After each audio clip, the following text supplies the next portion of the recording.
Welcome to my YouTube channel, Tony Su Vega, your feng shui guru and paranormal expert.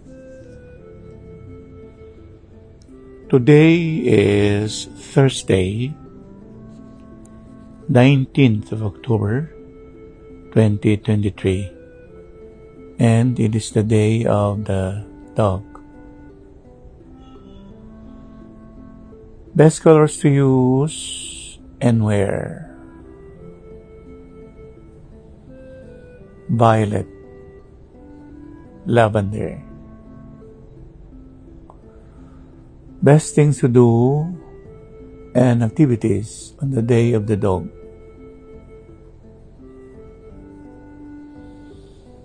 ang elemento ng aso ay yang, male, lalaki, lupa, bundok, the mountain, Ken, at ang kulay niya ay violet.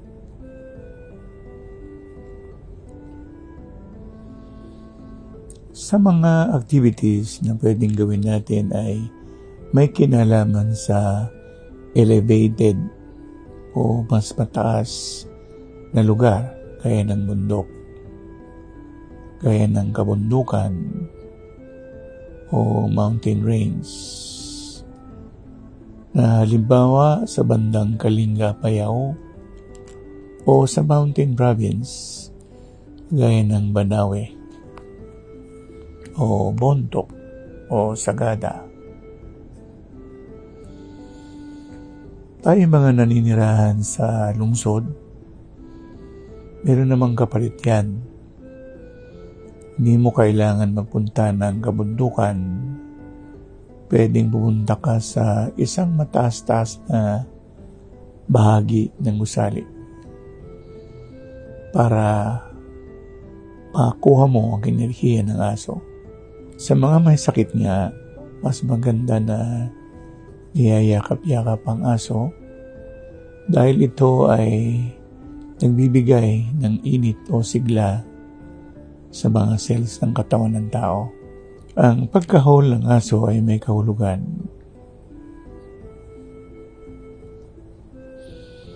Pinupuri niya ang unang Diyos at ang huling Diyos, ang Alpha at ang Omega. Binibigyan niya ng parangal ang pangalang yaon na inilagay ng may likha sa kanilang mga bibig.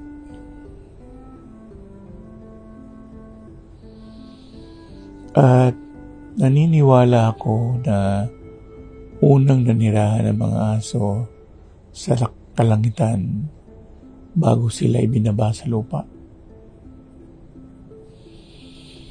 At kung ikaw ay may past life na aso, lumalabas doon na ikaw ay matapang, tahimik, matapat, pero madali rin mabwisit, madaling mayamot. Gusto kasi ng aso ay mabilis, walang patumpik-tumpik, dire-diretso.